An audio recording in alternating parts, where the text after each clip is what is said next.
Vamos abrir a nossa Bíblia, capítulo 20 de Lucas, dando continuidade à nossa exposição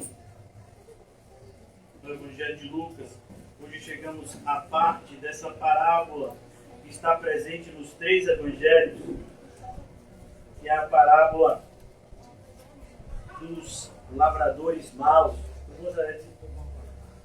E aqui o Senhor Jesus vai nos alertar sobre o perigo, o grande perigo de nós confundirmos a paciência de Deus com impunidade. A Bíblia nos mostra nessa parábola um princípio já presente em outras passagens sobre essa longanimidade de Deus. Deus é paciente. Ele nos dá tempo para que a gente se arrependa. Ele envia servos dele, mensageiros, para que nos tragam uma mensagem de arrependimento para que a gente se arrependa. E à medida que a nossa rebelião aumenta, nos tornamos mais e mais culpáveis diante da paciência amorosa de Deus. A parábola que está diante de nós, Lucas 20, dos versículos 9 ao 18, tem uma ligação íntima com alguns textos do Antigo Testamento que eu gostaria de trabalhar com vocês antes da gente se debruçar na parábola propriamente dita. Amém? Amém. O título da nossa mensagem de hoje faz uma menção sobre esse perigo de nós negligenciarmos as oportunidades que o Senhor nos concede. Então, eu dei o título para a nossa mensagem de hoje de A Grande Rebelião contra Deus e Suas Terríveis Consequências. Nós vivemos em um tempo assim, de grande rebelião contra Deus. E o interessante é que aqueles que são rebeldes para com o Senhor, eles se consideram os mais fiéis ao Senhor. É o que nós estamos vendo aqui. Nessa parábola que o Senhor Jesus claramente se dirige aos líderes religiosos formados pelos escribas, fariseus e saduceus. Esses que se achavam justos, se achavam dignos de toda a autoridade religiosa. Por isso o questionamento que fizeram a Jesus no início do capítulo 20, com que autoridade fazes estas coisas? Porque eles acreditavam que a autoridade era deles, de fazer o que bem entendiam com o povo de Deus, com o templo que Deus mandou construir, e adulteravam a palavra do Senhor segundo o seu belo prazer. E Jesus então vem e repreende-os com toda a severidade necessária. E aqui nós percebemos como o Senhor é paciente. Vamos abrir rapidamente numa passagem que trata também da vinha, como aqui, Isaías capítulo 5. Logo no início do capítulo, no início do livro de Isaías, nós sabemos que Isaías ele profetizou acerca de um juízo que Deus enviaria não na sua época, mas na época depois da sua morte, na época do profeta Jeremias. Esse juízo de fato veio por meio dos babilônios. E aqui em Isaías capítulo 5, nós vamos ver o Senhor contando sobre essa maldade do povo, a parábola da vinha má. Isaías 5, a partir do versículo 1. Agora cantarei ao meu amado, um cântico do meu amado, a respeito da sua vinha. Nós sabemos que a vinha, no Antigo Testamento principalmente, ele faz referência ao povo de Israel. Muitas vezes simbolizado pela vinha, em outros momentos pela figueira. O meu amado teve uma vinha num outeiro fertilíssimo. Preste atenção, o outeiro era o quê? O outeiro, irmãos, é um monte. É muito comum as vinhas elas serem plantadas em um terreno, de montanha, porque isso favorece a plantação, o plantio da vinha. E ele diz aqui, e era muito fértil. A palavra está aqui no seu grau máximo de adjetivação. Eu não sei como está na sua Bíblia, a tradução, mas na minha tem fertilíssimo. O outeiro era muito fértil, era muito, muito mais fértil do que o normal, do que o necessário. Tinha muito mais do que o necessário. Versículo 2. Sachou-a, limpou-a das pedras. A ideia, o Senhor teve todo o cuidado na preparação da vinha. Quando você ia plantar, você tirava as pedras do campo, você tirava as ervas daninhas, para que quando fosse crescendo a vinha, ela crescesse bem. Limpou as pedras, plantou as vides escolhidas. E olha que coisa, perceba, as vides, justamente essas mudas da uva, chama-se vides, eram escolhidas. Ele plantou, ele escolheu as melhores. O propósito dessa parábola é mostrar o cuidado de Deus, a graça de Deus, o amor de Deus em preparar tudo para o seu povo amado. E é por isso que a nossa ingratidão ela é tão séria. Porque Deus nos dá o melhor. E a gente muitas vezes nem o resto traz para Ele. E plantou-a de vides escolhidas. Edificou no meio dela uma torre. Essa torre era para segurança, espantar os animais, espantar os ladrões. E também abriu um lagar. O lagar era onde as uvas, uma vez que elas fossem colhidas, elas eram pisadas para que gerasse o suco de uva que futuramente ia dar origem ao vinho pelo processo de fermentação.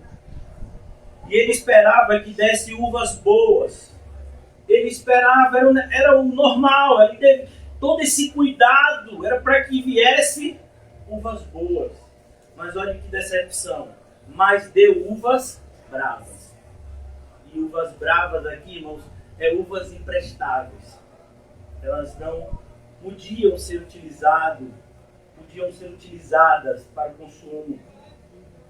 Agora, pois, ó moradores de Jerusalém e homens de Judá, julgai, vos peço, entre mim e a minha vinha. E aí? Julgue aí. O que você acha que eu devo fazer? Eu tive todo esse cuidado para que as uvas boas viessem e elas não vieram. O que vocês pensam que eu devo fazer?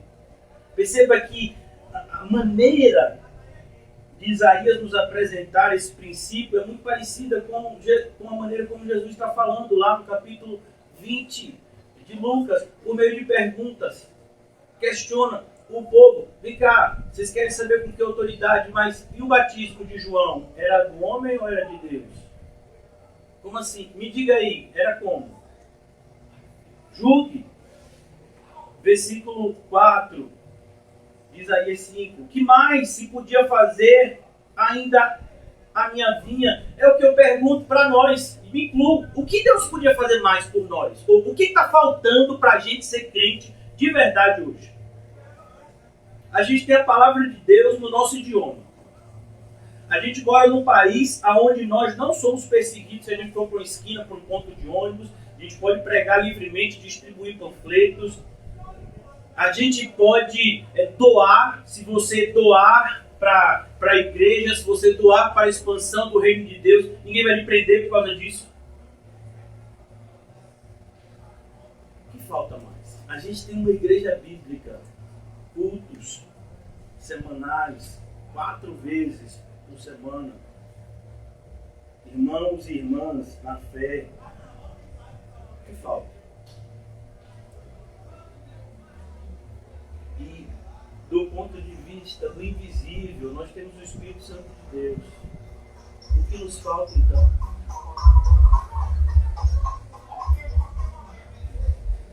O que mais podia fazer ainda a minha vinha que eu não tenha feito?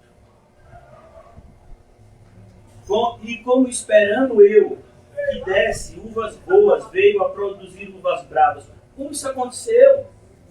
Por que isso? Porque o povo de Deus se rebela contra ele. Se Deus é tão bom com o seu povo. Irmãos, todos nós aqui éramos para estar mortos e ardendo em chamas do inferno. Cada um de nós, todos nascemos assim, a caminho do inferno. E o Senhor nos alcançou em graça, ofertou seu próprio Filho, como fala o apóstolo Paulo no capítulo 8 de Romanos, aquele que entregou o seu próprio Filho por amor a nós, como não nos dará juntamente com Ele todas as coisas? Que mais? E por que deu uvas bravas então? Se Deus tem feito tanto por nós, e aí? O que a gente tem retribuído? Agora, pois, vos farei saber o que pretendo fazer. A minha vinha. Percebe? O pronome possessivo é dele. Você está... O mundo todo é do Senhor, mas a igreja em especial é dele. Ele não comprou o mundo com o seu sangue, mas ele comprou a igreja com o seu sangue. Ele não comprou todas as pessoas do mundo com o seu sangue, mas ele comprou aqueles que creem no seu nome com o seu sangue. São dele. Ele os marcou, como está lá em Apocalipse. O que eu vou fazer? Eu vou dizer para vocês o que eu vou fazer, para que vocês não fiquem desavisados. Versículo 5. Tirarei a sua sebe. Aqui é um sinônimo, né? Eu vou tirar o campo de vocês. É um sinônimo em relação àquele campo, aquela vinha. Eu tirarei a sua sebe, para que a vinha sirva de pasto. Olha, a vinha aqui, na Bíblia, faz sempre uma analogia à alegria, à bondade de Deus, como dito em relação à terra prometida. A terra prometida tem uva e mel com fartura, coisas doces. Quando os espias foram e disseram um cacho de uva lá, não sei quantos homens para carregar, toda essa referência, essa é uma bondade de Deus para com o seu povo. Ele disse, já que vocês não estão fazendo jus a isso, eu vou tirar elas de vocês. Então, quando a gente vê, por que eu estou lendo esse texto? Porque quando Jesus fala, no capítulo 20 lá de Lucas, como vamos ver na parábola, os fariseus, eles ficam irritados, não porque não entenderam, mas porque entenderam tanto que sabiam que estão falando com ele. Às vezes a gente pensa assim que o ímpio ou o falso crente, ele está com raiva do verdadeiro evangelho, ele está com ódio dos verdadeiros cristãos, porque eles não conhecem. Não, eles tanto conhecem que estão com raiva. Quando uma pessoa diz assim, então quer dizer que se eu não tiver no verdadeiro evangelho eu vou para o inferno? Vai, você viu que eles sabem disso. As pessoas às vezes dizem assim, então quer dizer que só sua igreja está certa? Não, não é só a gente que está certo, não. É quem, como nós, segue a palavra de Deus. É que está certo. E quem não segue a palavra de Deus com fidelidade, está todo mundo condenado. É o que diz a Bíblia. Então, essas pessoas, elas sabem que elas estão condenadas, elas falam. Então quer dizer que é só lá? Não. Com certeza Deus deve ter providenciado em outros lugares, mas é difícil de se achar. É muito difícil. Sempre foi. Se você não valoriza, cuidado, vai ser tirado. Se você não enxerga o que está acontecendo aqui, a maravilha do que está acontecendo aqui, cuidado, pode ser tirado. Isso se já não foi. Porque o fato de estar aqui fisicamente, em absoluto, não significa que você é de Deus e que a graça de Deus está sobre você. Estar fisicamente em uma igreja não é, por si só, uma comprovação que somos de Deus. Precisa de algo além. Então ele diz, versículo 6, versículo 5 ainda, tirarei a sua sebe para que minha vinha sirva de pasto, derribarei o seu muro, o muro que protegia, eu vou derribar. Eu. Não é o ímpio, não é o diabo, eu, Deus, vou derrubar. Para que seja pisada, torná-lo-ei deserto, não será podada, nem sachada, mas crescerão nela espinheiros e abrolhos. Quem se lembra de onde aparece essa expressão pela primeira vez? Gênesis. Quando vem a condenação do Senhor sobre toda a terra por causa do pecado, não de Eva, mas de Adão. Mas quem comeu a maçã foi Eva, mas a responsabilidade de cuidar era de Adão. Por isso, homens, a nossa responsabilidade é maior. E aqui ele diz, não, ela não vai dar mais vinha, ela não vai dar mais uva, ela vai dar espinhos e abrolhos, ervas daninhas. As nuvens darei ordem que não derramem chuva sobre ela. Já imaginou a agricultura sem chuva? Porque a vinha do Senhor dos Exércitos é a casa de Israel. Ó, que coisa direta. Para não ficar dúvida. Ah, mas quem é a vinha? Será que é Israel? Quem é? É Israel. E os homens de Judá são a planta dileta. Dileta quer dizer escolhida. O Senhor escolheu a gente. O que a gente tem feito com essa eleição? Achado que é um fardo. Imagine. Que coisa chata. O que foi? Por que você está chateado? Porque o Senhor vai me levar para o céu. Estou tão chateado, estou indignado com isso. Ah, então você queria ir para o inferno. Não, também para o inferno eu não queria. Mas só tem sido dois lugares. Os homens de Judá são planta dileta do Senhor. Ele desejou que exercessem juízo. E eis aí, quebrantamento da lei, justiça, e eis aí, clamor. Então não achemos, irmãos, que a rebelião aberta contra Deus, que tem se tornado cada vez mais crescente no meio do seu próprio povo, vai ficar impune. Não vai. E antes da gente passar a vinha, eu quero fazer uma leitura de outro texto aqui do Antigo Testamento, para que quando a gente for fazer o estudo da vinha, a gente possa fazer de maneira mais fidedigna em relação às palavras de Jesus. Daniel, livro de Daniel, capítulo de número 2. O Senhor Jesus está falando aqui sobre esse texto de Daniel.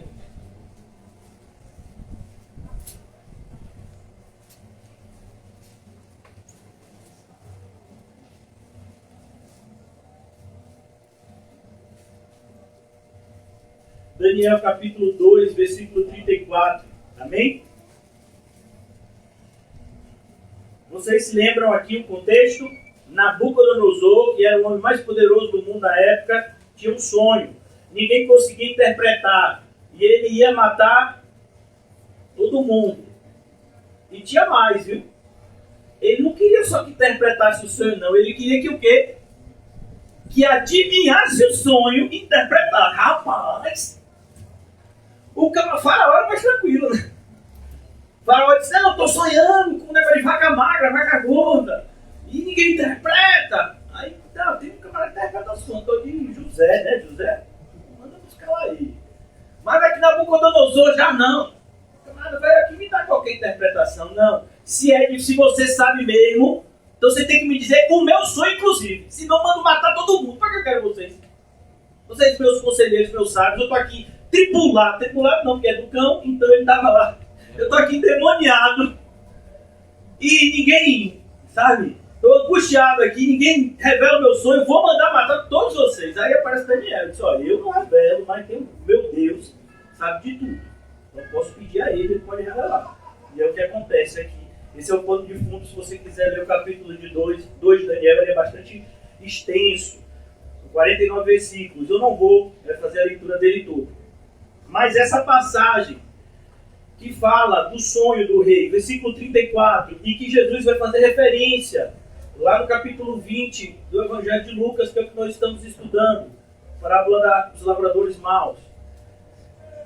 Versículo 34, ele vai contando, né, sobre os diversos reinos que sucederiam um ao outro e dominariam o mundo conhecido e também o território de Israel. Tem o próprio rei, o próprio império babilônico, né, representado aqui o Nabucodonosor, depois outros viriam até chegar ao Império Romano, que seria o maior de todos. Mas então algo acontece. Versículo 34. Quando estavas olhando, uma pedra foi cortada, e aqui essa palavra pedra é uma rocha, no original. Ela foi cortada. A ideia de que ela foi cortada é um pedaço de uma montanha. Ela saiu de lá. E não foi mãos humanas, não foi uma pessoa que estava lá com a machadinha, com a britadeira, que estava lá tirando esse pedaço. Então essa pedra foi cortada sem auxílio de mãos humanas. A ideia é mostrar abertamente a intervenção de Deus. Feriu a estátua dos pés de ferro, o reino. Olha, tem um besourozinho, que besouro é barato. Acho que é besouro, para não afastar, não citar a mulher, né? As mulheres, eu acho que é besouro. Se quiser, eu mato com a mão. Isso aí, deixa aí. Pronto. Isso é baratinho. Pronto. Agora, meu filho, ó, pastor, que é pastor, tem que estar preparado. Então eu estou aqui com purificador. Purifique. Dá um álcool em gel aqui, ó. Amém. Vamos lá. Isso foi para simbolizar, ó. Quando estava olhando uma pedra, foi cortada, sem auxílio de mãos. Feriu a estátua dos pés de ferro e de barro e os esmiuçou. Que estátua era essa? O Império Romano. Depois, o irmão José já pregou aqui Apocalipse. Quem acompanhou a sequência da exposição de Apocalipse, vê como essa passagem é importante para a compreensão de Apocalipse. Né? Como o anticristo ele vai surgir como se fosse um ressurgimento do Império Romano. Tem toda uma simbologia desse capítulo, lá no livro do Apocalipse. Versículo 35. Então, foi juntamente esmiuçado. O que é esmiuçar, irmãos? É você deixar só pó, esfarelar. O poder da rocha era tão grande que os outros metais não resistiram. E foram esmigalhados, esmiuçados. O ferro, imagine, o barro, o bronze, a prata, o ouro, eles não resistiram. Meu Deus, mas uma rocha que destrói ouro? Pois é, para você ver como o negócio é. Os quais se fizeram como a palha. Imagine uma rocha que faz com que o ouro seja como que uma palha. Você entende o poder de Jesus? Que estava diante daqueles homens que o rejeitaram. Como a culpa deles é imensa. Versículo 35. No estio, e o vento os levou, e deles não se viram mais vestígios. Mas a pedra que feriu a estátua se tornou uma grande montanha. Olha o reino de Deus surgindo. Como foi? Era uma pedra. Parecia que não era grande coisa. Mas aí ela pegou aquela estátua enorme, com aqueles metais preciosos e todos os demais elementos, e os esmiuçou. E agora essa pedra, ela mesma se tornou uma grande montanha. Porque o reino de Deus é como um grão de mostarda. Ele começa pequenininho e aí ele cresce e ele fica num tamanho tão grande que as aves do céu podem fazer os seus ninhos nos seus ramos. Percebe como está tudo ligado, irmãos. É muito lindo ler a Bíblia e compreendê-la pela graça de Deus. Mas a pedra que feriu a estátua se tornou em grande montanha e encheu a terra de Israel? Não, toda a terra. O propósito do Evangelho é alcançar o mundo inteiro. Já no livro de Daniel foi escrito cerca de 500 a 600 anos antes da vida de Jesus. Por isso, irmãos, é tão importante que a gente entenda o que a gente lê. E não simplesmente como papagaio, fique repetindo coisas que a gente mesmo não sabe o significado. Isso só nos condena. Agora chegando no nosso texto, Lucas 20, capítulo 9, a parábola dos lavradores maus. O título que eu dei, mais uma vez, foi A Grande Rebelião contra Deus e as Suas Terríveis Consequências. antes de começar a exposição, eu queria que você pensasse a seu respeito. Você é um rebelde? E o fato de você estar na igreja, mais uma vez eu digo isso, não significa que você não seja um rebelde. Esses rebeldes que Jesus faz referência, eles estavam dentro do templo. Então a rebelião, ela independe do nosso local geográfico, por assim dizer. Então agora Jesus, depois de ser questionado pelos fariseus sobre sua autoridade, ele conta essa parábola. Olha a sequência. Jesus é questionado. E por que ele foi questionado?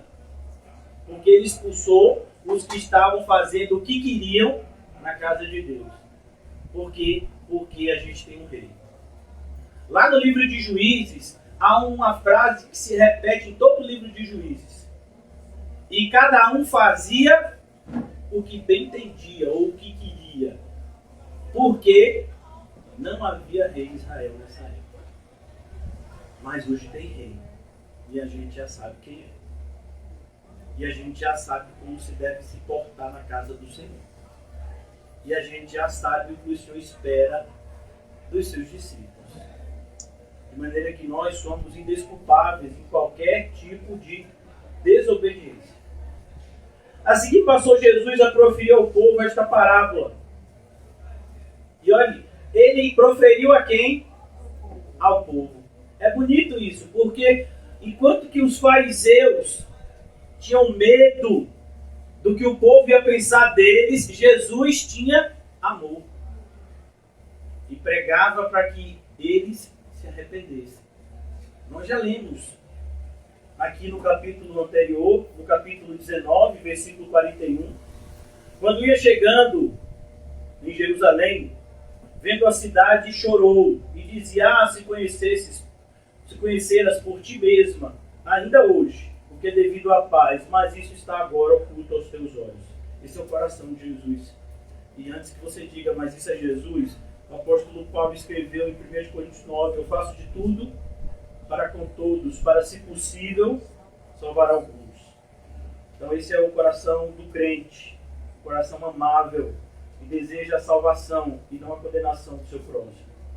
A seguir passou Jesus a proferir ao povo esta parábola. Ele proferiu não aos seus discípulos, não aos fariseus, saduceus e escribas que questionavam a ele, mas a todo o povo. E todo o povo incluía todo mundo. Certo homem plantou uma vinha. Arrendou-a a lavradores e ausentou-se do país por prazo considerável. E Lucas capítulo 20, versículo 9. Percebe as primeiras informações. Certo homem. Olha que coisa triste. Por que um certo homem? Porque as pessoas não conhecem a Deus. Para a maioria dos evangélicos hoje, Deus é um Deus desconhecido. É um certo homem. É um certo Deus. Como o apóstolo Paulo, quando chega em Atenas e diz: eu vou pregar a vocês o Deus desconhecido. Vocês têm tanto Deus aqui, tantos deuses aqui, mas o verdadeiro Deus vocês não conhecem. Eu vou apresentar eles hoje para vocês. A pregação do apóstolo Paulo em Atenas, ela podia ser feita hoje dentro da maioria das igrejas. O Deus desconhecido. Os crentes que não conhecem a Deus. Quando nós olhamos, por exemplo, para o engajamento político de grande parte dos evangélicos modernos, esse povo não entende que a gente vive numa teocracia, que o governo é de Deus, e que essas pessoas que eles estão rivalizando são pessoas que nós deveríamos evangelizar e não hostilizar. Essas pessoas não conhecem o seu Deus. Como no filme que a gente já viu aqui algumas vezes, inclusive publicamente, reunidos, Paulo, apóstolo de Cristo. O apóstolo Paulo está preso, pelo menos é a narrativa do filme. O apóstolo Paulo está preso, alguns que se diziam cristãos, mas não eram, que estavam insatisfeitos com o fato dos cristãos estarem sendo perseguidos por Nero.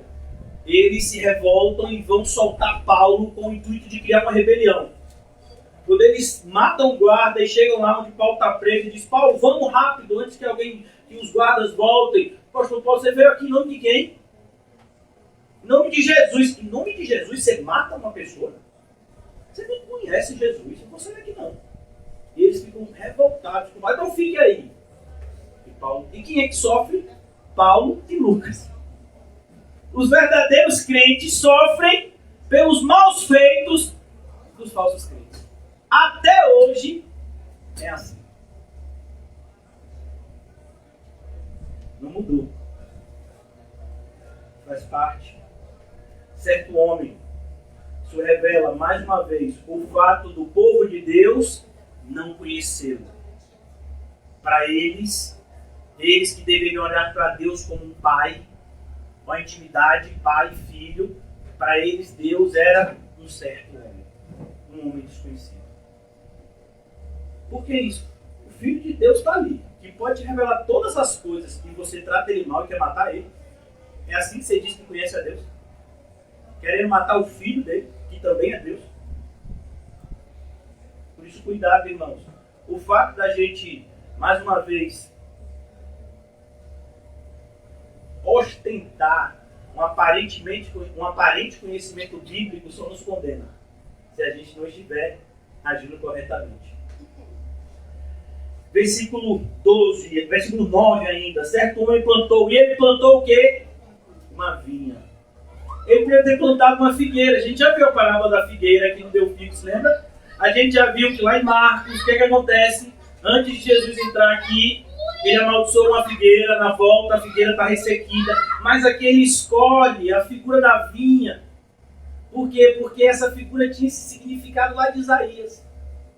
Essa figura de rejeição em relação aos rebeldes, e que o fato deles serem rebeldes diante de tamanho amor de Deus, Deus iria tirar deles a vinha e dar a outra.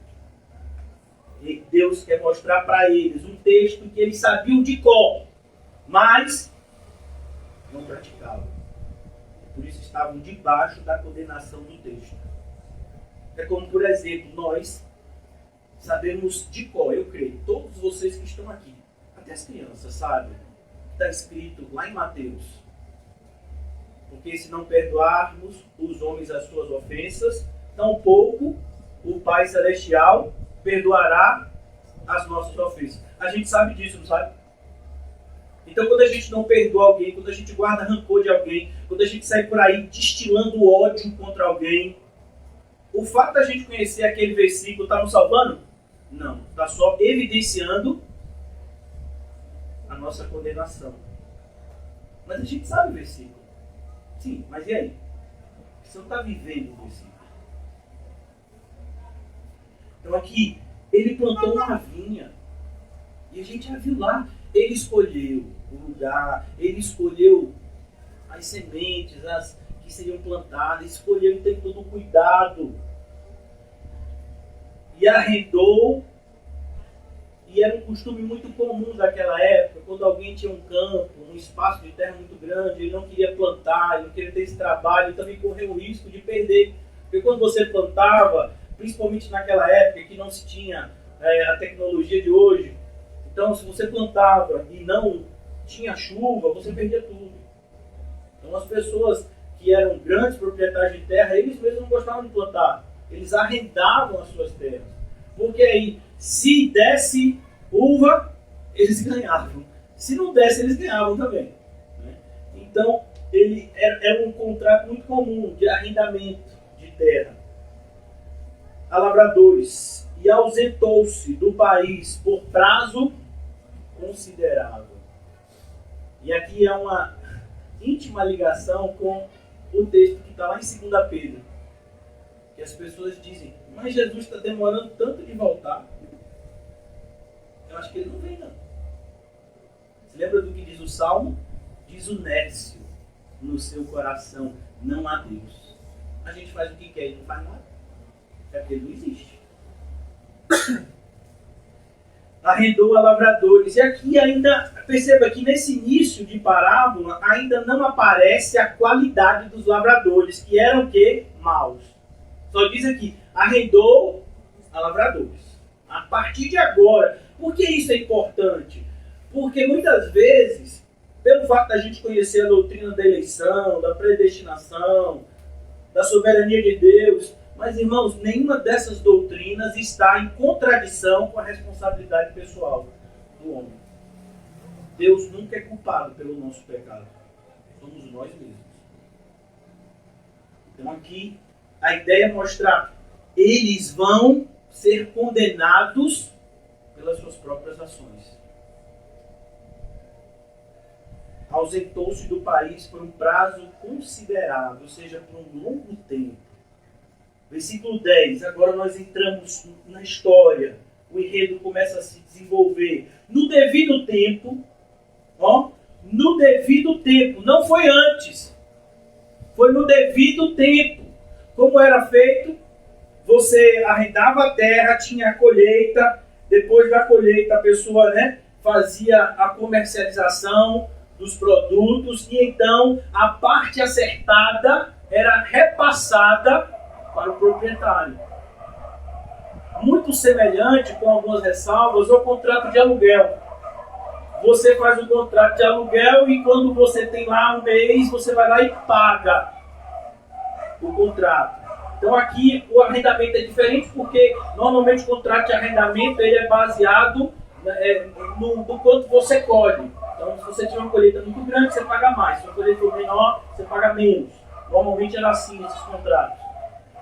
No devido tempo, mandou o servo aos lavradores para que lhe dessem do fruto da vinha. Era tudo dele.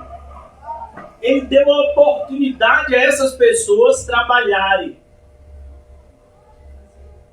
Ele deu esse campo fértil para essas pessoas poderem tirar o seu sustento. E elas deviam retribuir. Depois, ele mandou esses lavradores, ele mandou um servo. E a palavra servo aqui, irmãos, nos outros evangelhos, você vai ver muitos traduzindo como mensageiro. Aqui é uma clara ligação com os profetas do Antigo Testamento. Como eles foram perseguidos, como eles foram hostilizados, violentados, mortos. O profeta Isaías foi assassinado. A tradição judaica conta, ele foi cerrado ao meio. O profeta Jeremias só não morreu porque Deus tinha prometido que o povo ia fazer, ia judiar dele, mas Deus não ia deixar matar. Porque vontade do povo para matar não faltou. Judiaram tanto do profeta Jeremias. Elias queria todo mundo matar ele. Eliseu a mesma coisa. Queriam matar também. Você fala, que povo é esse? Moisés, o povo queria apedrejar algumas vezes. Mas é mesmo, pastor, o povo quer matar os mensageiros de Deus porque você prega. Porque Deus mandou. Você não estava aqui. No devido tempo, ele manda um mensageiro, ele manda um servo aos lavradores. Os lavradores, porém, e agora você começa a ver a mentalidade do ímpio. Do ímpio que se disfarça de crente. Misericórdia. Porém, os lavradores, depois de o espancarem, o despacharam vazio. Irmão, como é que você espanca um mensageiro? Ele só trouxe a mensagem. Seu problema não é com o mensageiro, não. Seu problema é com quem mandou a mensagem. Quando a gente lê o livro de Jeremias, a gente fica assim, meu Deus, por que esse pessoal está com esse ódio de Jeremias? Jeremias está falando pro bem deles. Esse pessoal faz tanta maldade com Jeremias. É um livro assim que a gente fica, né? Até os familiares de Jeremias tramam a sua morte. E ele diz aqui, eles espancaram e despacharam vazio. Como você acha que você está tratando a igreja hoje? Porque a analogia é a mesma. Nós estamos na vinha. Não é nossa, nos foi arrendada. a gente vai ter que dar frutos. Esqueceu? A gente recebeu, cada um de nós recebemos talentos. Recebemos dádivas da parte de Deus que devemos prestar conta. Somos administradores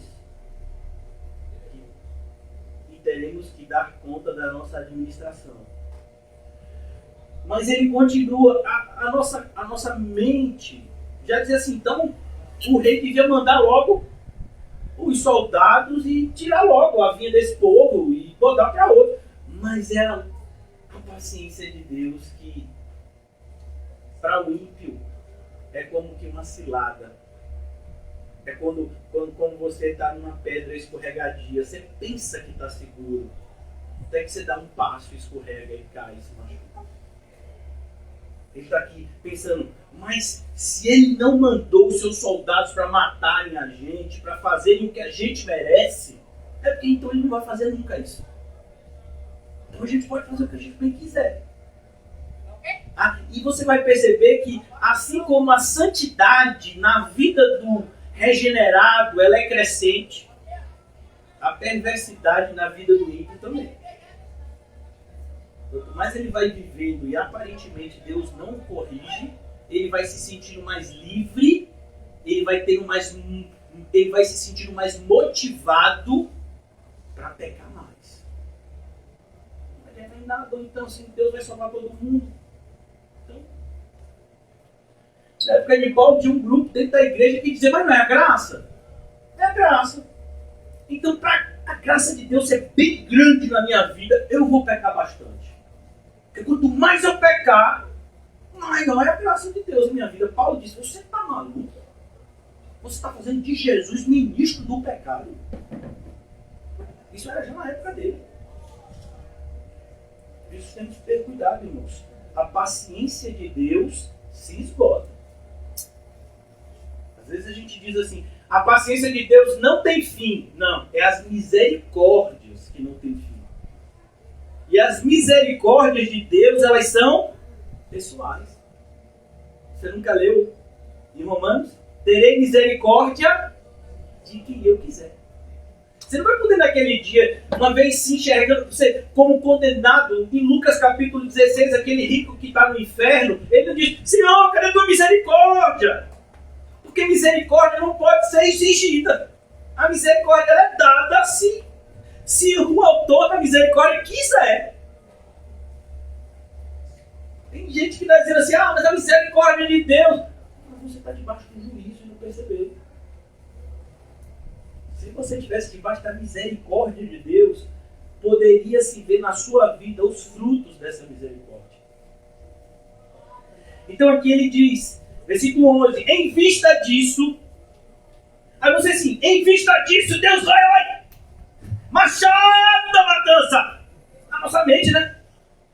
Não, em vista disso, enviou-nos outros servos. Rapaz, não sei você, irmão, eu me tremo todo, porque eu fico me vendo como mensageiro, eu digo, Senhor, eu sou o que vai ser espancado ou morto?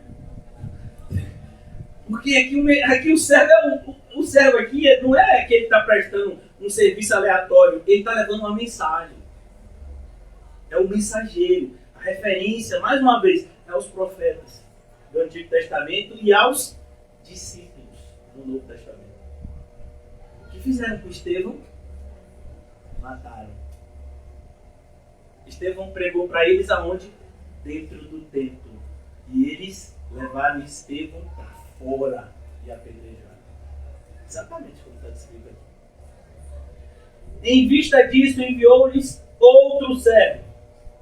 Em Mateus e Marcos vai dizer que é uma comitiva, né? Aqui em Lucas ele diz que é um, mas os outros dizem que são mais. Em vista disso, enviou-lhes outro servo, mas eles também a este espancaram. E aí você diz assim, mas aí espancou, né? E aí mandou embora? Não, e ultrajaram. A ideia aqui é humilhou publicamente. Olha como vai aumentando a maldade. O primeiro, que foi que eles fizeram? Eles só espancaram e despacharam vazio. A maldade vai aumentando. O segundo, eles já espancaram e ultrajaram. humilharam publicamente. A ideia é tirar a credibilidade do mensageiro da mensagem. Isso é ultrajar. Foi o que fizeram com Jesus quando despiram as suas vestes e o crucificaram. A ideia ali era tentar a credibilidade dele. Mas se tu és mesmo Deus ou Filho de Deus, salva-te a ti mesmo.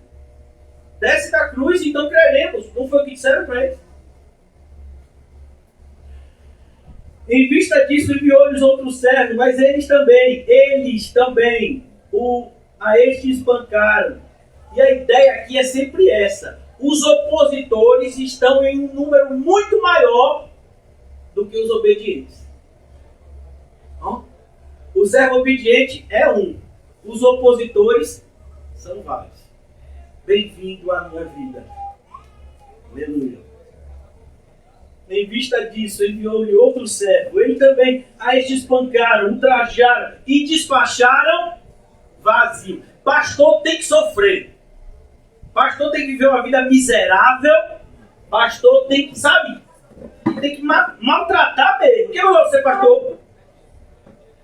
Cuidado, irmão. Ó Senhor Jesus. Eu tenho um Senhor. E não é só eu que vou prestar conta diante deles, não. Todos nós iremos. Versículo 12. Mandou ainda um terceiro. Rapaz, à medida que essa história vai se... Eu não sei se é assim com você. A gente vai meio que ficando com o coração apertado, né? Esse povo é doido, né? Ele não sabe com quem estão mexendo, não, né? Não é assim o falso crente. Eles não sabem com quem estão mexendo. Eles acham que é isso aqui, ó. É uma parede, um pedaço de madeira que a gente chama de púlpito. Você acha que é isso aqui? Você não entende anjos e demônios transitando nesse lugar? A porta do céu e a do inferno diante de vocês aqui nessa noite. Vocês não estão enxergando isso? Ele está aqui. Agora tem gente que vai ver e tem gente que não vai. Mas tudo isso está acontecendo aqui e agora. Duas portas. Céu e inferno. Aqui e agora. Anjos e demônios agindo. Cada um em conformidade às suas respectivas características. Versículo 12. Mandou ainda um terceiro. E a ideia de 3 aqui é a ideia de que ele fez tudo. Número 3, número 7, dá a ideia essa de plenitude, de agir de Deus. Mandou ainda um terceiro. Também a estes, depois de o ferirem, o expulsaram. E aqui, olha, vai além. Não é só espancar. A ideia de ferir aqui é uma agressão mais hostil. É como se a ideia aqui nem deixou ele falar. Já pistou, viu que era um mensageiro do dono. Já vamos acabar com ele. Não deixa nem ele abrir a boca. E aqui, ó. Não despacharam o vazio. Fizeram o quê? Expulsaram. A ideia de jogar como lixo. Ó. Sai daqui. Pega e joga fora. É acrescente. Oposição. O apóstolo Paulo fala sobre isso nas 2 cartas a Timóteo. Porque nos últimos dias muitos apostatarão da fé, dando ouvido a espíritos enganadores, seguindo a doutrina de demônios. Aí ele escreve a 2ª carta a Timóteo e diz: meu filho, cuidado, porque esses últimos dias serão dias terríveis, onde os homens se disfarçarão de amigos de Deus, mas na verdade se tornarão cada vez mais inimigos dele. Como é que você demonstra odiar um Deus que você não pode tocar e nem ver? Então você agride os seus servos. O que demonstra o amor ou a falta de amor para com Deus é principalmente a maneira como você trata os dele. E você já viu que o próprio Jesus considera assim. Quando Saulo de Tarso perseguia a igreja, todos vocês sabem que o diálogo de Jesus e Saulo não foi: Saulo, por que você está perseguindo meus discípulos? Porque a terminologia seria essa: meus discípulos. Eles são meus discípulos. Eles estão seguindo o que eu ensinei para eles. Por que você está perseguindo meus discípulos? Mas Jesus não fala assim. Jesus diz: Saulo, Saulo, por que me persegues? Porque à medida que eles são meus discípulos, eles estão em mim e eu estou neles. E nessa união há uma profundidade inimaginável por nós, meros seres humanos. Nós conhecemos em parte. E essa é uma das coisas que conhecemos em parte. O apóstolo Paulo fala sobre isso. Quando ele usa essa analogia do marido e da esposa, ele diz assim: porque é como Cristo é a igreja. Grande é este mistério, mas eu não me refiro ao casamento, porque o casamento não tem mistério. O casamento, você se torna uma só carne até a morte. Depois morreu, cada um dá conta de si. Mas o casamento entre Cristo e a igreja, grande esse mistério, é toda a eternidade. Essa ligação cada vez mais íntima, profunda, santa, benigna. Então aqui ele diz, versículo 13: então disse o dono da vinha. E aqui a gente começa a entender como é a mente de Deus. À medida que a maldade do homem aumenta, a bondade de Deus também aumenta. A gente fica assim: não, mas não devia ser assim não. Se o povo está sendo ruim, Senhor, desce, ó.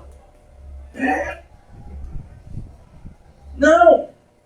O mal se vence com o mal maior ainda. Não, com o bem. Essa é a mente de Deus. Mataram os servos. Então o que ele vai fazer? Ele vai enviar os exércitos dele. Não, ele vai enviar o seu filho. Essa última oportunidade. Mas como assim? O filho dele? Mas o filho dele está correndo risco de vida. Mas essa é a bondade de um pai que ama os seus filhos no plural. De maneira que esse filho seja o primogênito entre muitos irmãos.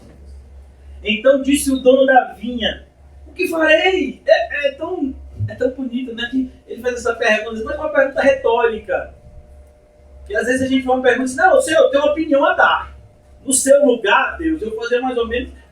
Irmão, você quer dar um conselho para Deus? É sério? Lê o livro de Jó, e aí, quem sabe você veja a bobagem de pensar desse jeito. Enviarei o meu filho amado, talvez por respeito. E percebeu? A ideia aqui, irmãos, é que há um controle absoluto por parte de Deus. Deus está controlando toda a criação, como na pregação do apóstolo Pedro, depois da morte e ressurreição do Senhor e a descida do Espírito Santo. O apóstolo Pedro diz: olha, vocês são culpados de matar Jesus, mas Deus já tinha predeterminado isso. Na nossa mente essas duas coisas são contrárias, mas na mente de Deus não, elas se complementam. Por isso que é importante, como cristãos, a gente tem que ter a nossa mente transformada, senão a gente nunca vai entender a palavra, nunca vai compreender o modus operandi de Deus. É preciso que a nossa mente seja transformada, irmãos. Então disse o dono da vinha: eu enviarei o meu filho amado. O meu filho, como foi que João Batista disse que Jesus era? O Cordeiro de Deus que tira o pecado do mundo. Quando ele batizou a Jesus, qual foi a voz que foi ouvida? Eis o meu filho amado. E nele eu sinto intenso prazer, imensa alegria. Olha como está tudo ligado com o início, que Jesus olha para os fariseus e diz: vem cá, e o batismo de João? Ele está dizendo: sim, o mensageiro que ele enviou antes de mim. O que foi que vocês fizeram com ele? Maltrataram. Enviaram uma comitiva lá para descredibilizar ele. Lembram-se do começo do ministério de João? Os fariseus falaram: vem cá, quem você diz que é? Você é profeta? Você é esse? Quem é você? E João diz: eu sou apenas... eu sou só um mensageiro que clama no deserto: endireitai as suas veredas, o Senhor está chegando. Por isso Jesus diz: se vocês não acreditaram no mensageiro, vocês não vão dar crédito ao filho. Daí o questionamento de Jesus aos fariseus não foi aleatório. E aí, o batismo de João não foi aleatório.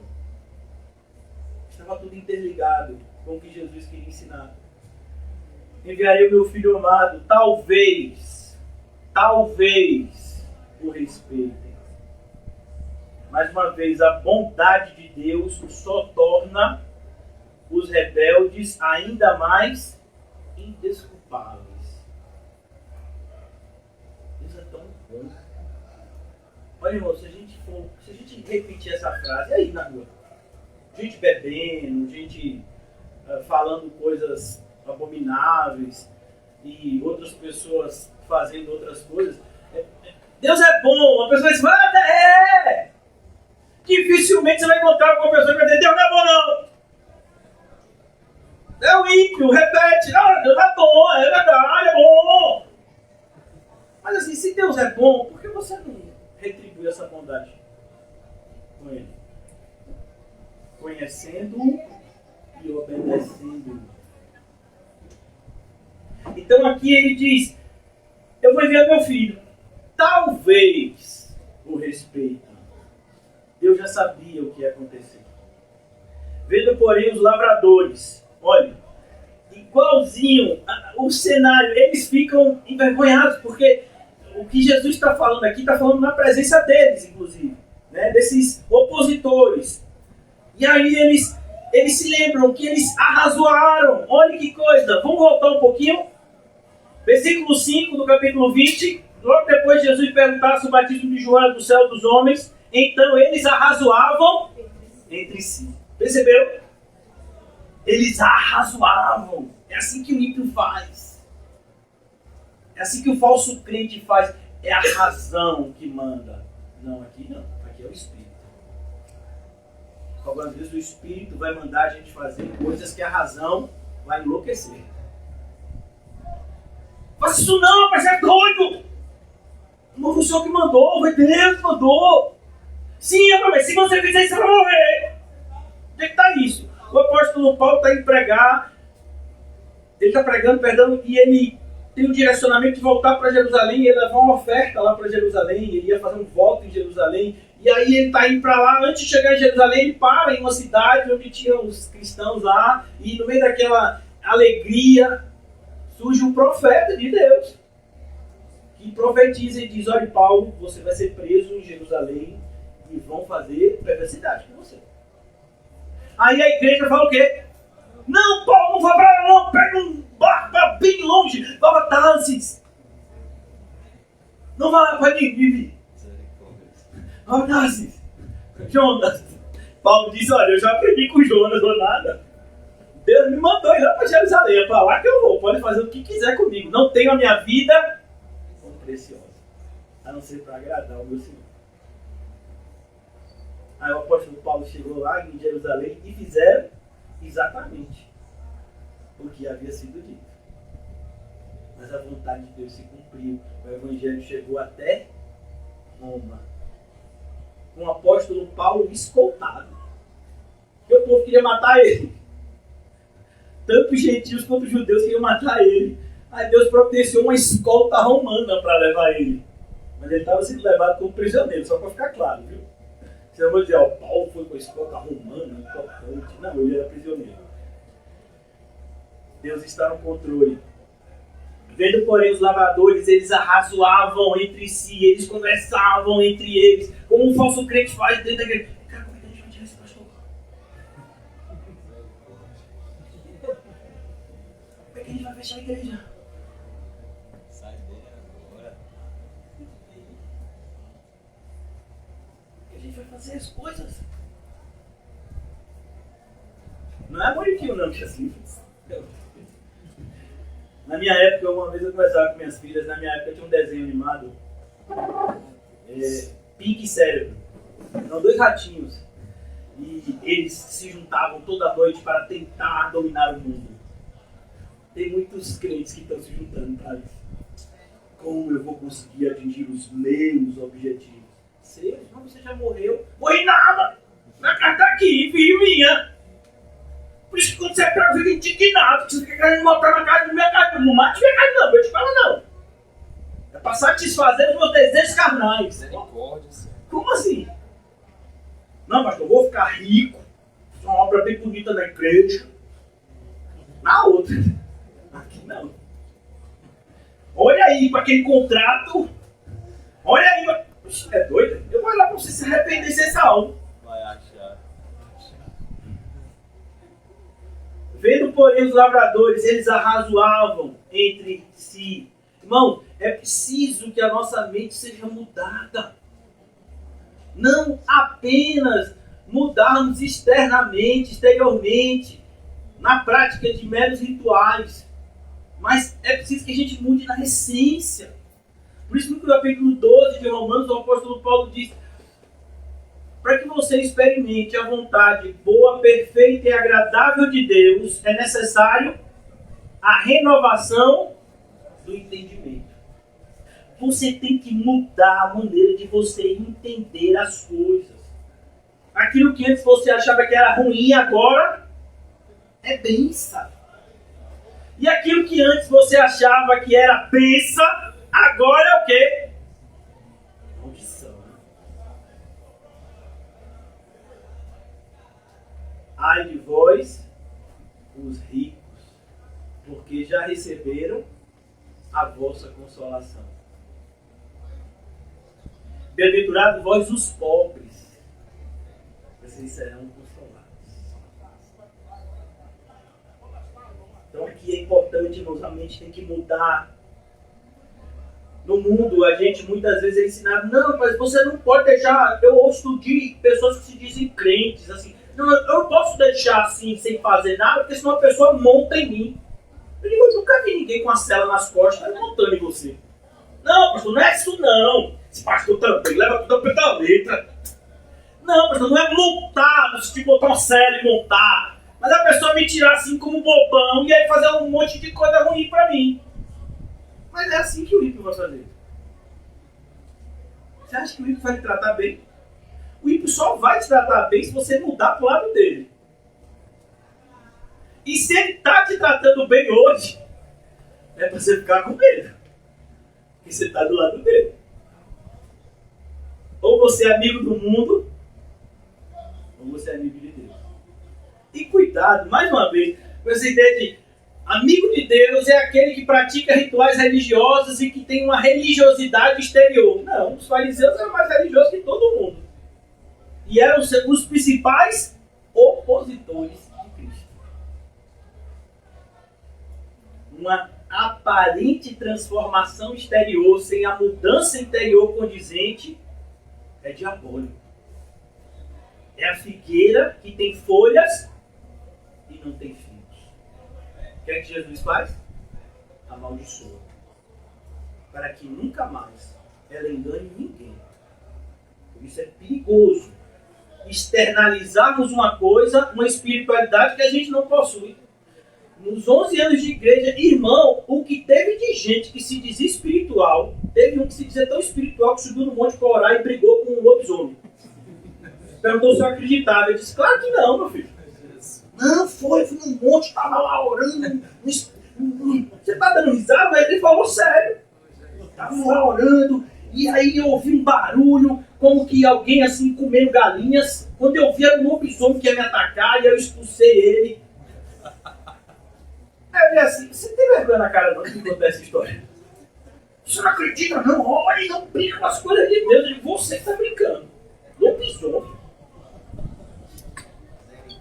Pessoa que vai para esse caminho assim de batalha espiritual, é lobisomem, é vampiro, é tanta coisa que as pessoas acreditam, irmão.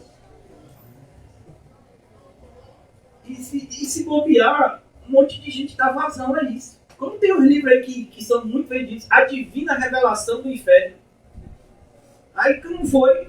A pessoa teve um sonho, foi pro inferno, voltou e está contando a história. E você acredita? É sério.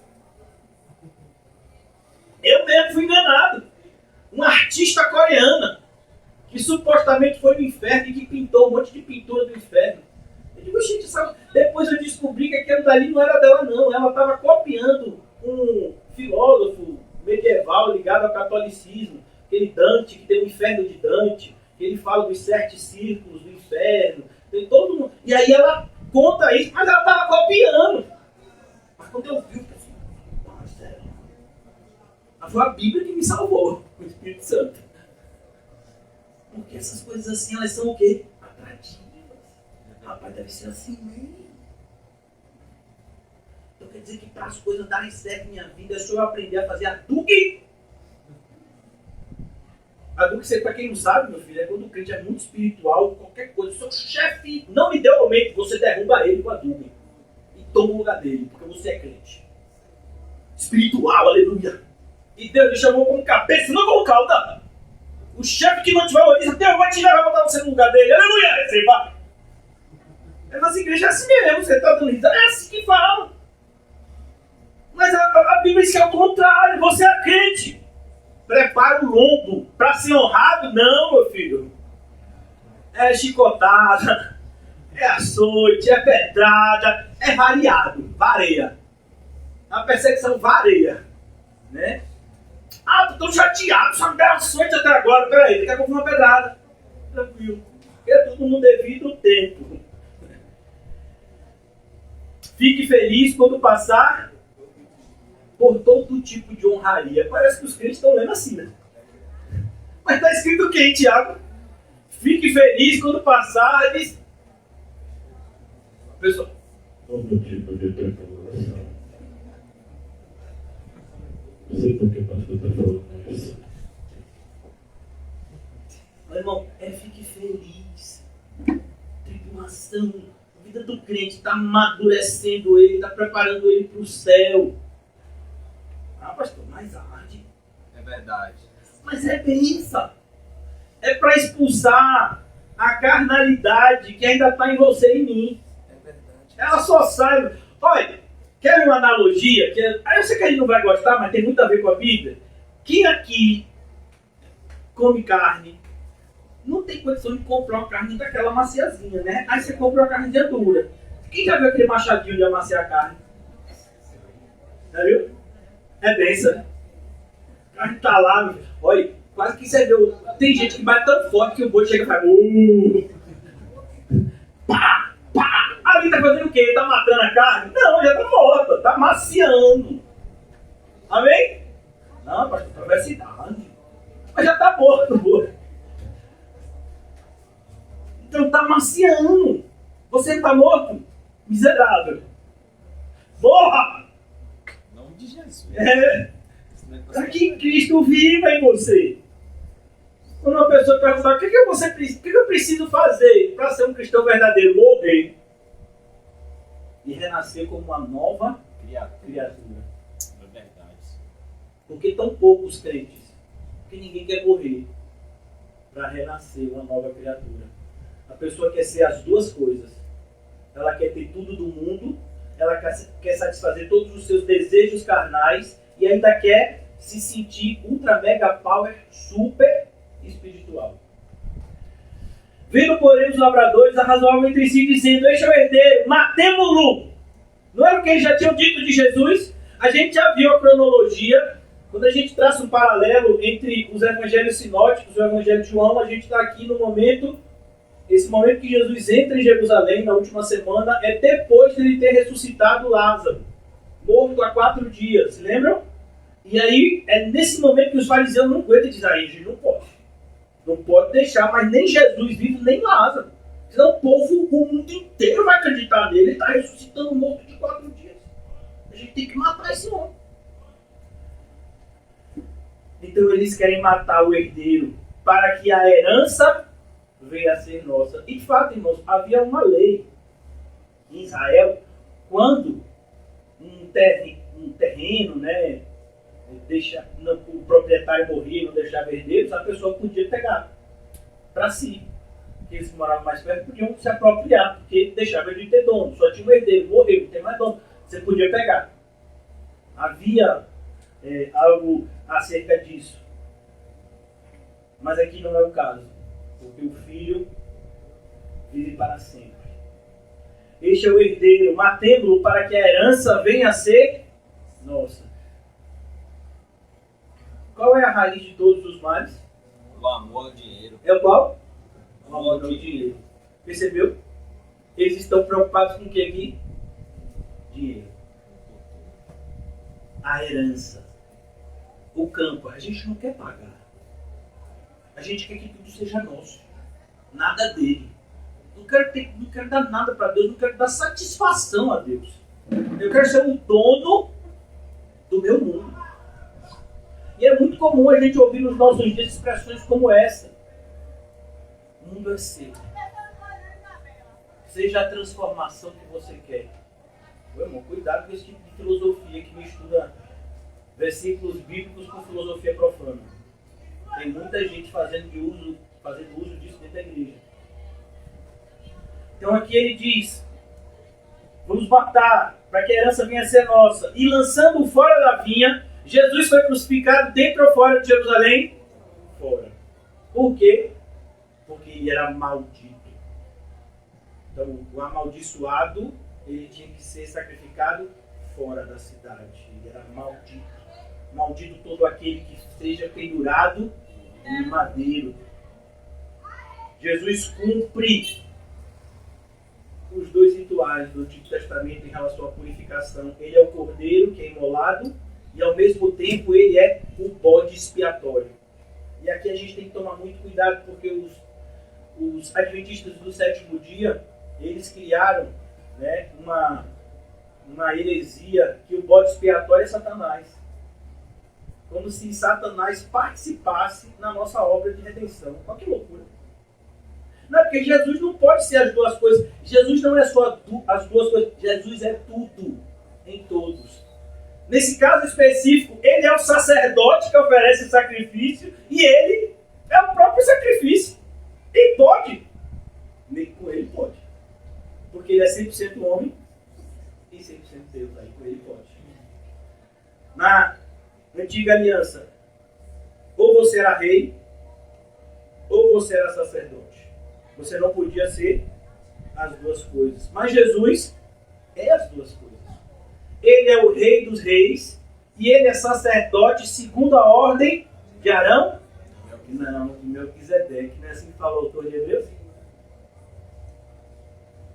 A gente precisa conhecer mais a Jesus. Muito mais. Este é o herdeiro, matemo-lo para que a herança venha a ser nossa. Por que tantas pessoas querem matar o Jesus da Escritura? Para que eles sejam o dono. Eu sou o dono da Bíblia, eu pego o versículo e uso como eu quiser. Não quero que Jesus se meta na minha interpretação bíblica. Pois é, bem-vindo, fariseu. Os fariseus pensavam assim. Você lembra quando Jesus começou a pregar? Ouviste o que foi dito pelos antigos. Eu, porém, vos digo. Ele traz a correta interpretação da revelação de Deus que os homens religiosos haviam deturpado por pura maldade e avareza ao longo dos séculos. Versículo 15. E lançando fora da vinha, o mataram. Olha como é gradativo a maldade, por isso cuidado, o seu esfriamento espiritual não acontece em um dia. Você vai se esfriando. Quando você percebe a mornidão, você já está longe. E o caminho de volta é o melhor caminho, mas vai ser árduo. Por isso, irmãos, não se esfrie na fé. As pessoas que se afastaram na época de pandemia, muitas não voltaram mais.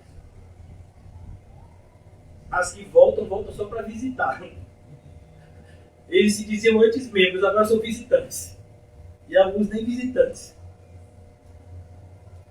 E a desculpa no começo foi a pandemia. Sim, mas acabou agora. Qual é a desculpa agora? Não tem. Não precisa.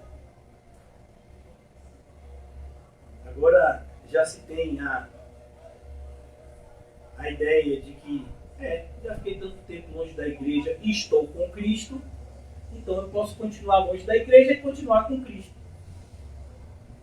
É sério que você pensa assim? Muitos pensam. E lançando fora da vinha, o mataram. O que lhe fará, pois, o dono da vinha? O que você acha que fará o dono da vinha? Matar o filho dele. E ele só fez coisas boas para esses assassinos. Ele só teve paciência com esses assassinos e agiu com bondade. E eles agiram com uma perversidade cada vez maior. O que você acha que esse dono da vinha vai fazer? Ah, mas ele é tão paciente, ele vai ter mais paciência. Não. Uma hora ela se esgota. É como está escrito no livro do Apocalipse. É um cálice. E aí as gotas estão lá. E ele vai se encher. E quando ele encher, vai transbordar. O que vai transbordar? O cálice do furor, da ira de Deus. Não é só a ira. É o furor da ira. É algo assim que o apóstolo João escreve, uma expressão que tem que trazer um assombro. Porque cair na mão de um Deus irado já é algo assustador. Mas não é só a ira, é o furor da ira. Está lá em Apocalipse. E lançando fora da vinha o mataram. O que lhes fará o dono da vinha? O que vai fazer? Mas ele nem existe. Existe. Mas ele sempre teve paciência com a gente, ele vai ter mais paciência ainda. Vai não. Virá. Exterminará. Ele fará o quê? Exterminará aqueles lavradores. E passará a vinha a outros. Você lembra do que aconteceu no livro de Atos? Os apóstolos começam a pregar em Jerusalém. E eles continuam pregando em Jerusalém por uma época, até que a perseguição aumenta e eles então são dispersos.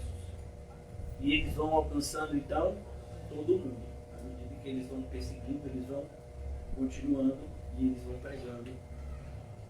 E Jerusalém, no ano 70, é completamente destruída quando há uma rebelião contra o Império Romano e um general chamado Tito, se não me engano, ele invade, furioso, ele manda tocar fogo na cidade inteira, porque achava que os judeus eram extremamente revoltosos. Então toca fogo em toda a cidade e mata as pessoas, é que só não morre aqueles que fogem. Mas quem fica é morto. Versículo 15. Ele exterminará e dará a vinha a outros. É por isso que na carta aos Gálatas, o apóstolo Paulo diz: quem é que é a descendência de Abraão? Nós, a igreja. Quem é que é o Israel de Deus? A igreja. Ah não, mas Israel. Sim, Israel é a gente. A vinha já mudou de dono. Se os judeus quiserem ser salvos, eles têm que crer em Cristo, igual a gente.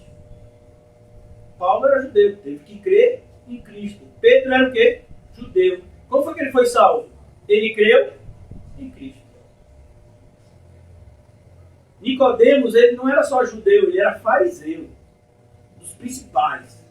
Como foi que Nicodemos foi salvo? Ele creu em Cristo. Então, é algo assim muito irresponsável se propagar uma salvação especial para os judeus, como alguns fazem, interpretando de maneira equivocada o livro a carta de Paulo aos Romanos. Só existe um nome que a gente é salvo, é o nome de Jesus. Nenhum judeu vai ser salvo de maneira especial por ser judeu. Tem que crer em Cristo, tem que fazer parte da família da fé. Foi o próprio Jesus que disse: eu estou aqui no judeu, estou pregando para vocês, mas eu vou atrás de ovelhas que ainda não estão nesse aprisco. E vai ter um só rebanho, um só pastor. Então essa ideia que alguns defendem na igreja, de que é uma salvação específica para a nação de Israel nos últimos tempos, não é bíblica. Não é de acordo com o plano de salvação de Deus. Por isso, cuidado quando vocês ouvirem algo acerca disso. Versículo 17. Mas Jesus, fitando, disse: que quer dizer? Perdão, versículo 15 ainda, versículo 16. Ao ouvirem isto, disseram: tal não aconteça. Você percebe que eles entenderam que estavam falando com eles? Pastor, você pregou aquele negócio, eu não entendi direito. Será que você não entendeu ou você não quer aceitar? Há uma diferença entre não entender e não aceitar. Como tem gente que diz assim, eu não aceito. A gente ouve muito isso. Pessoas que passam por determinadas adversidades. Então, por exemplo, a morte de uma criança. Por conta de uma bala perdida ou um acidente. Aí muitos pais que se dizem crentes, dizem, mas eu não aceito como Jesus pôde permitir meu filho tão bom ser morto. Não, Deus tem um plano. E ele não é obrigado a contar o plano dele pra gente. Uma coisa é importante que a gente saiba, tudo que Deus faz é bom, perfeito e agradável. Nem sempre a gente entende, mas a gente tem que aceitar. Nem sempre a gente vai compreender. Por quê? Porque a sabedoria de Deus é infinitamente maior do que a gente é capaz de compreender. Nós somos meros mortais. Olha, irmão, é uma coisa assim tão humilhante. Olha, o ser humano que é orgulhoso, ele vai em contradição à própria razão humana. Os cientistas dizem que a gente não usa nem 10% do cérebro. E o nosso cérebro é menor que o cérebro da baleia, do golfinho, por exemplo. Sabia disso? E a gente só usa menos de 10%. E como é que você quer usar menos de 10% do cérebro humano? Quer entender toda a complexidade do Criador e da criação. Com isso que você tem na cabeça, que eu tenho na cabeça, a gente vai conseguir entender. Por isso a gente precisa se humilhar diante da potente mão do Senhor para que ao seu tempo Ele nos exalte. Ensina a Bíblia. Exaltação nesse caso é salvação. Viu? Só para ficar claro.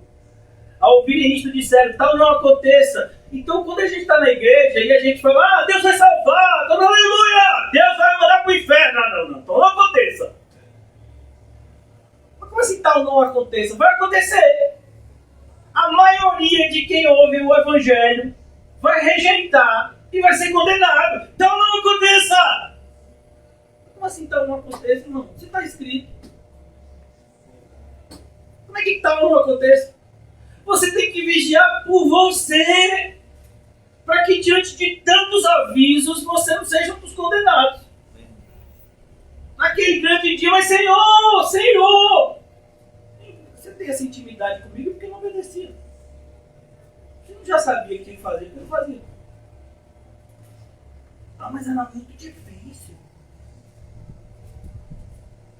Muito difícil.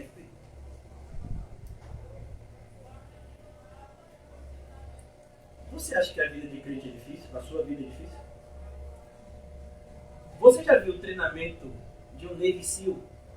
É a Força Militar dos Estados Unidos, que dizem que é a força militar mais bem preparada do mundo. Eu tenho minhas dúvidas, mas dizem que é o Navy SEALs, né? Os Marines. Eles são aqueles que eles têm esse nome SEALs porque eles fazem as operações especiais na água, no ar e na terra. Eles são especialistas, tanto de pular de paraquedas, quando se precisar ir pelo mar ele vai, se precisar invadir pela terra ele vai, são os Navy SEALs. Para você se tornar um Navy SEAL, você tem que passar algumas semanas de treinamento. Nesse treinamento, de cada 100 que entra, 99 é reprovado. Tem um sininho. Vocês já viram filmes que falam sobre isso?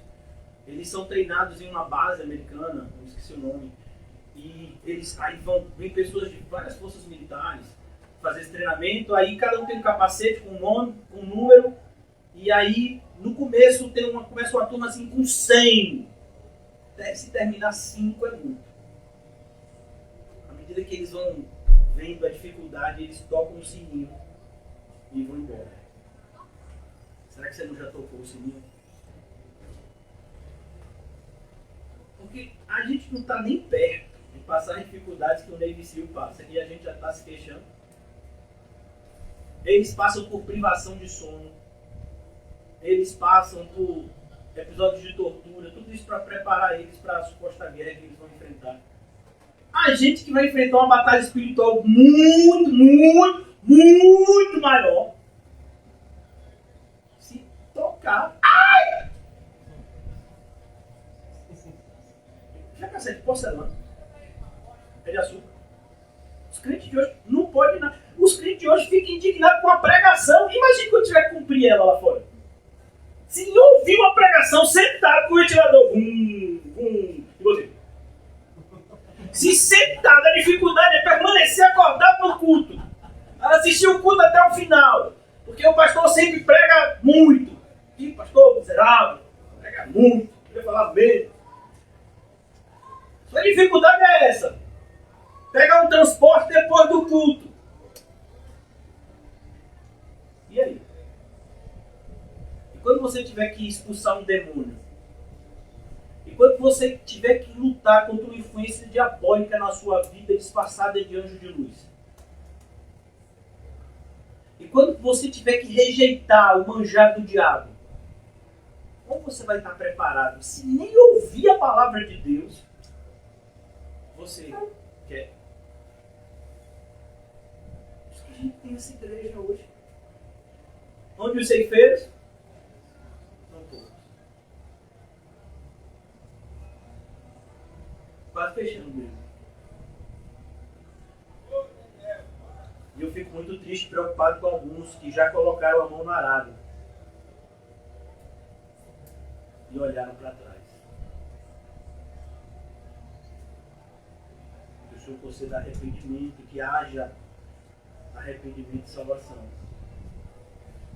Mas tenho que avisar para estes que a situação é muito perigosa. Eu não estou aqui para enganar ninguém, nem para agradar. Você colocou a mão no arado e olhou para trás, sua situação é delicadíssima. E você tem que agir com toda a prudência e diligência, porque o seu caso é sério. Se você ainda pensa em salvação. Mas Jesus, fitando-os, disse: o que quer dizer, pois, o que está escrito? E aqui você já sabe que Jesus está fazendo referência ao texto de Daniel que a gente leu no começo. A pedra que os construtores rejeitaram, esta veio ser a principal pedra, a angular. Essa pedra angular é a pedra que ficava dando referência a toda a construção que viria. Essa é a pedra central. Mas como assim? Ela é a pedra central e o pessoal rejeita. Pois é. Por isso que o apóstolo Paulo diz em Coríntios: ninguém pode colocar um outro fundamento que não Cristo. Todo que cair sobre esta pedra ficará em pedaços. Quem é? Eu e você. Se você é crente, meu filho. Quando a gente ouve a palavra de Deus, qual é a sensação? Estou quebrado. Mas há uma diferença entre estar quebrado e estar esmigalhado. Por isso que o apóstolo Paulo escreve, e eu quero concluir fazendo essa leitura rapidamente. 2 Coríntios, capítulo 4, versículo 7. Temos, porém, esse tesouro em vaso de barro, para que a excelência do poder seja de Deus e não de nós. Em tudo somos, mas é em tudo. Vai pegar ônibus, tribulado. Metrô, tribulado. Carro, atribulado. Eu vou de pés, atribulado. Rapaz, coisa de helicóptero. Então tá desviado. É helicóptero. Cuidado, meu filho. Em tudo somos atribulados. Meu filho, eu aprendi na prática que para um cristão fazer um ovo cozido ou frito é perigoso. Eu quase toquei fogo na casa, botando ovo para cozinhar. Cuidado, não vá de vez. Perigoso. Em tudo somos atribulados, porém não angustiados. O outro queimou e ia tocar fogo na casa. Poxa, obrigado pelo livramento. Perplexos. O que é perplexo? Perplexo faz de susto. Tem coisa que acontece na nossa vida que a gente não espera, irmãos. Um dia mal a gente não espera. E a gente fica assustado. A ideia de perplexidade é esse susto que a gente... Assim, e agora? Porém não desanimados. A nossa esperança está em Cristo, que não nos decepciona. Perseguidos. Você é um crente verdadeiro, é perseguição.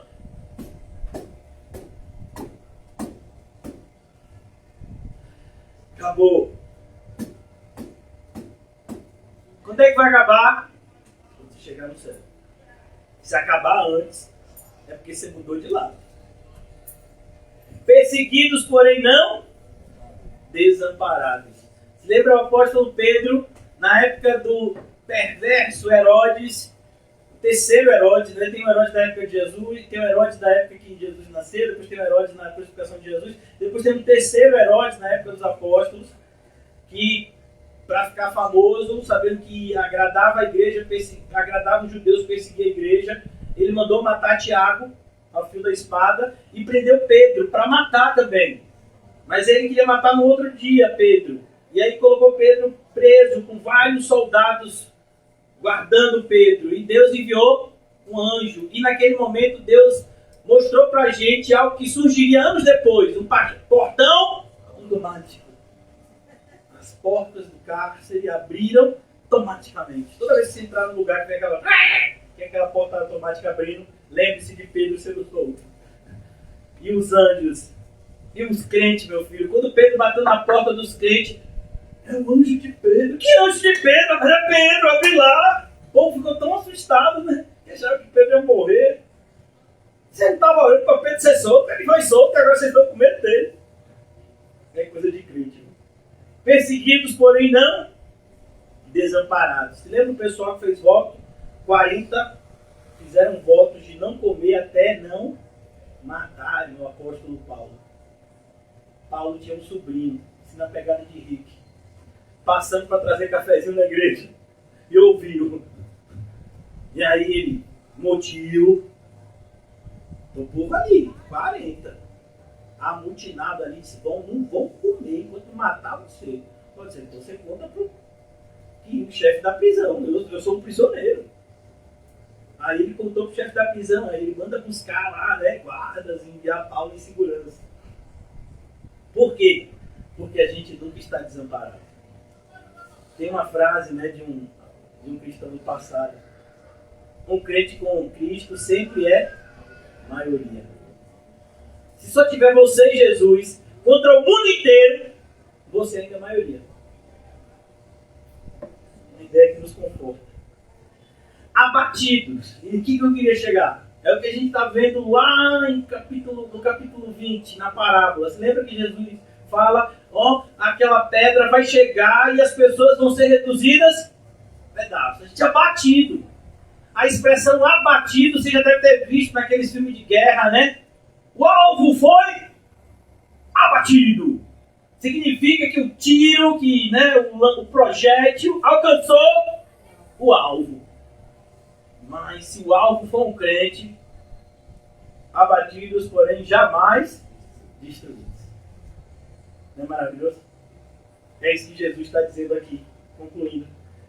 Todo que cair sobre esta pedra, versículo 18, ficará em pedaços. Então ficar em pedaços, irmãos, é normal. Mais uma analogia. Quando Jesus queria mostrar para Jeremias o que ele ia fazer com o seu povo, mandou Jeremias para casa do oleiro. E aí o vaso não estava bom, foi o que o oleiro fez? Desfez o vaso em pedaços. E depois usou aqueles mesmos pedaços de barro para refazer e fazer um novo vaso que ficou do seu agrado. Então a ideia é essa. Todo que cair sobre esta pedra ficará em pedaços. Mas aquele em quem ela cair, os que rejeitarem já estão debaixo do juízo. Todo aquele sobre quem ela cair ficará reduzido a pó. Por isso é importante, irmãos, que a gente entenda que a grande rebelião traz terríveis consequências. E precisamos nos analisar de forma pessoal, porque muitas vezes o pecado que mais tem causado dano para a sua e para a minha vida, ninguém sabe, só a gente. Existem alguns pecados que, pela misericórdia de Deus, eles são externalizados, e aí alguém, um irmão na fé, pode vir e te exortar e você se corrigir. Mas e os que você está fazendo de oculto? Quando Davi ora, sabendo da santidade de Deus e da inclinação do homem para o pecado, como é que Davi ora? Revela-me os pecados que me são ocultos. Por isso que a santidade ela é gradativa.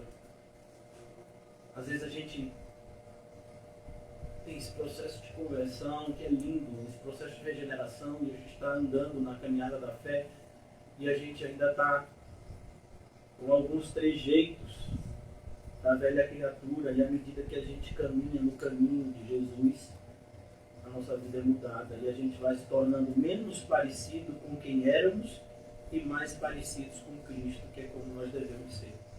Que seja assim nas nossas vidas, irmãos, para a glória de Deus e pela graça de Cristo. Ó Senhor Jesus, e até aqui eu posso ir, levar a palavra que o Senhor me entregou aos nossos ouvidos. Só o Senhor pode fazer com que essa palavra, de fato, gere transformação no nosso coração, na nossa mente e na nossa vida. A nossa esperança é que seja assim, Senhor.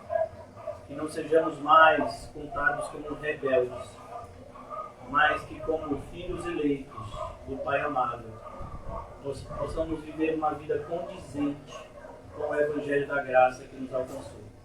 Em nome de Jesus, amém? E graças a Deus, saúdem-se mutuamente com um cumprimento santo. E não se esqueça de pensar e refletir seriamente sobre a sua vida à luz da palavra de Deus. Deus abençoe.